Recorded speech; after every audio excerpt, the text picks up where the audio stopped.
வணக்கம். இன்றைக்கி ஒரு நான்வெஜ் ரெசிபி தான் பார்க்க போகிறோம். எல்லாரோட ஃபேவரட்டான மட்டன் குழம்பு எப்படி செய்கிறதுன்னு பார்க்கலாம். இப்போ மட்டனை வேக வச்சிடலாம். நான் இன்றைக்கி 1/2 கிலோ மட்டன் எடுத்திருக்கேன். மட்டனை நல்லா சுத்தம் பண்ணிவிட்டு அதில் ஒரு 1/2 டீஸ்பூன் மஞ்சள்,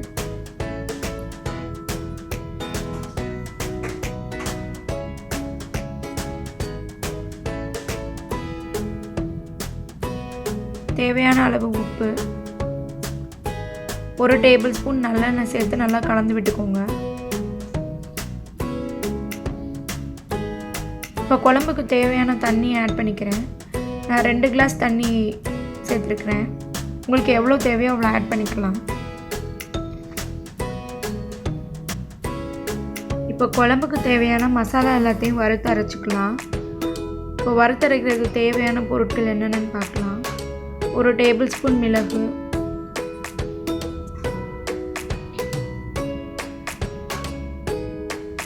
1 டேபிள் ஸ்பூன் ஜீரகம்,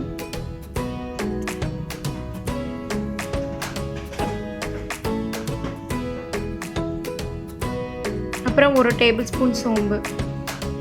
இது 3ஐயும் நல்லா வறுத்துக்கோங்க.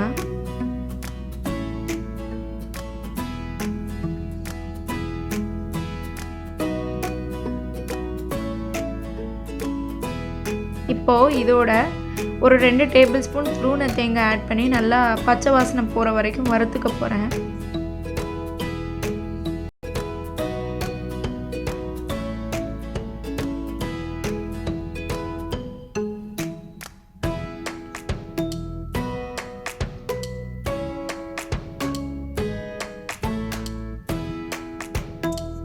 வறுத்த எல்லாத்தையும் இந்த மாதிரி மிக்ஸி ஜாரில் ட்ரான்ஸ்ஃபர் பண்ணிக்கோங்க.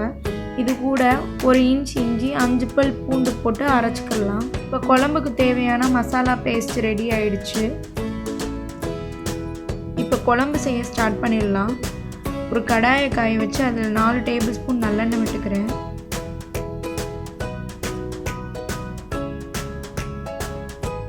எண்ணெய் நல்லா காஞ்சோன்னே அதில் ஒரு பட்டை, 3 கிராம்பு,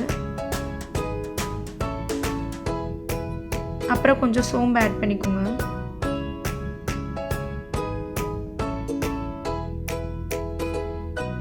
அப்புறம் நான் கொஞ்சம் ரம்ப இலை ஆட் பண்ணிக்கிறேன். ரம்ப இலைனா ஒன்றும் இல்லை, பிரியாணி இலை தான் ரம்ப இலைன்னு சொல்லுவாங்க. அதுக்கப்புறம் நான் 2 பெரிய வெங்காயத்தை பொடி பொடியாக கட் பண்ணி வச்சுருக்கேன். அதையும் ஆட் பண்ணி நல்லா வதக்கி விட்டுக்க போகிறேன்.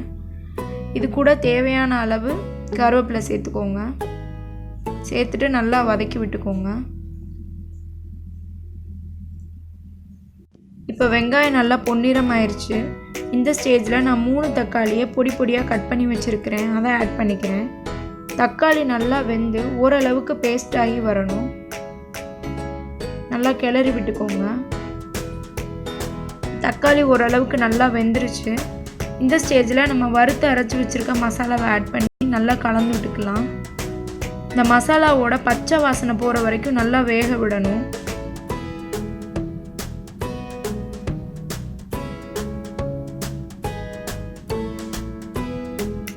இப்போ மசாலாவோட பச்சை வாசனைலாம் போய் நல்லா வெந்து ரெடி ஆயிடுச்சு.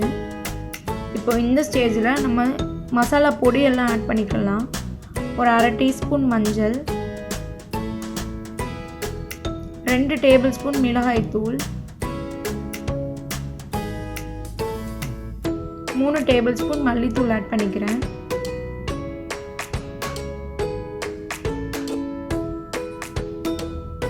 எல்லாத்தையும் நல்லா கலந்து விட்டுக்கோங்க. இப்போ கொஞ்சோண்டு தண்ணி விட்டு நான் அதை வேக வைக்க போகிறேன். இப்போ கொஞ்சோண்டு தண்ணி ஆட் பண்ணி நான் அந்த மசாலாவை வேக விட போகிறேன். தண்ணி விட்டுட்டு நல்லா கலந்து விட்டுக்கோங்க. இப்போ மூடி போட்டு ஒரு 3லேருந்து 4 நிமிஷம் வரைக்கும் நல்லா வேக விட்டுருங்க. இப்போ 3லேருந்து 4 நிமிஷம் வரைக்கும் ஆயிடுச்சு. மசாலாவோட பச்சை வாசம்லாம் போயிடுச்சு. இப்போ இந்த ஸ்டேஜில் நம்ம வேக வச்ச மட்டனோட தண்ணியை ஃபஸ்ட்டு ஆட் பண்ணிக்கலாம்.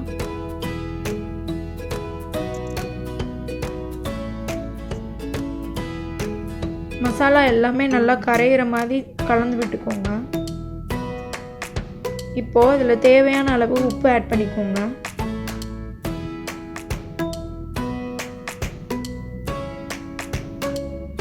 உப்பு காரம்லாம் நல்லா செக் பண்ணிவிட்டு கடைசியாக நம்ம வேக வச்சுருக்கிற மட்டனை ஆட் பண்ணிக்கலாம்.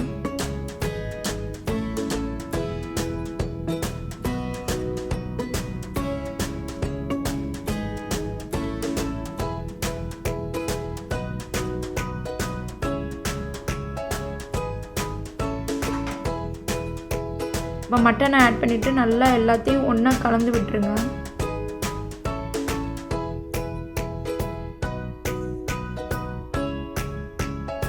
மட்டனை ஆட் பண்ணதுக்கப்புறம் ஒரு 4-5 நிமிஷம் மூடி போட்டு வேக விட்டுடலாம். இப்போ 5 நிமிஷம் போல் ஆயிடுச்சு. பாருங்கள், எண்ணெயெல்லாம் நல்லா பிரிஞ்சு குழம்பு சூப்பராக ரெடி ஆகிடுச்சு. இப்போ இந்த ஸ்டேஜில் நான் கொஞ்சோண்டு மல்லி இலை ஆட் பண்ணிக்கிறேன். உங்களுக்கு இன்னும் கன்சிஸ்டன்சி திக்காக வேணும்னா இன்னும் கொஞ்சம் நேரம் நீங்கள் வற்ற விட்டுக்கலாம்.